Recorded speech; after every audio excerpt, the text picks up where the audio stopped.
Shalom. Sebelum memulai hari ini, mari kita dengarkan Morning Wisdom. Orang yang dekat dengan Tuhan pastilah tidak akan menjadi orang dengan pribadi yang mementingkan dirinya sendiri atau egois. Seseorang menjadi egois karena dia tidak mengenal Tuhan dengan benar. Itu sebabnya dia hanya memikirkan kepentingan dirinya sendiri, bukan kepentingan bersama atau kepentingan orang lain, apalagi kepentingan Tuhan. Orang yang egois itu biasanya karena ia tidak berjalan bersama Tuhan setiap hari.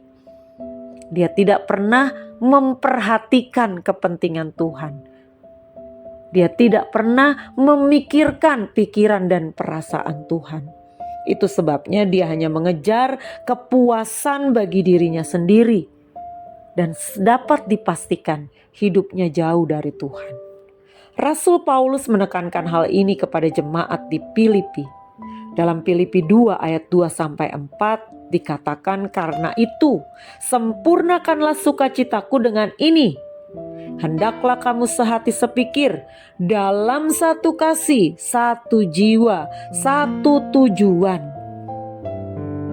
Dengan cara apa? Dengan tidak mencari kepentingan sendiri atau puji-pujian yang sia-sia. Sebaliknya, hendaklah dengan rendah hati yang seorang menganggap yang lain lebih utama daripada dirinya sendiri. Dan janganlah tiap-tiap orang hanya memperhatikan kepentingannya sendiri, tapi kepentingan orang lain juga.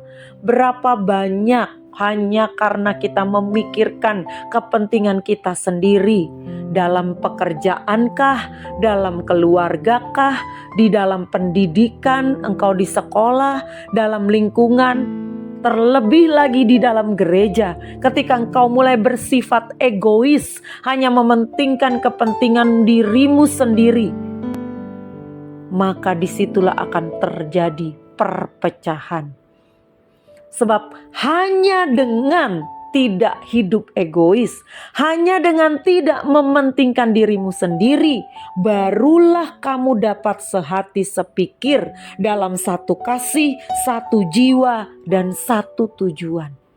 Karena orang-orang yang egois, orang-orang yang memikirkan kepentingan dirinya sendiri akan sangat mudah menjadi iri hati jika orang lain dipuji. Jika orang lain lebih daripada dia, jika orang lain lebih diperhatikan, dia akan tersinggung dan merasa harga dirinya terluka. Orang-orang yang egois adalah orang-orang yang tidak mengenal Tuhan. Bahkan ketika seseorang rajin beribadah atau melayani sekalipun, tidak menjamin orang itu mengenal Tuhan secara pribadi dengan benar. Sebab kalau dia mengenal dan mengalami kasih Tuhan, mengalami hal-hal yang indah bersama dengan Tuhan, maka tidak mungkin dia akan menjadi orang yang egois. Tidak mungkin dia akan menjadi pribadi yang hanya memikirkan kepentingannya sendiri.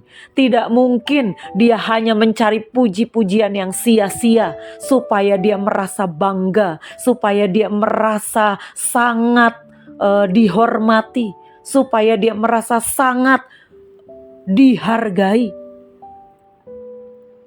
Ketika kita mengenal Tuhan dengan benar dan mengalami Tuhan, kita pasti mengenali pikiran dan perasaan Tuhan yang penuh kasih, penuh damai sejahtera, penuh kebenaran. Maka kita akan mudah menjadi satu hati, satu jiwa, satu kasih, satu tujuan dengan orang-orang di sekitar kita. Dan kita tidak akan hanya memikirkan kepentingan diri kita sendiri, tetapi juga kepentingan bersama, kepentingan orang lain juga. Bahkan kepentingan Tuhan. Selamat pagi, Tuhan Yesus memberkati.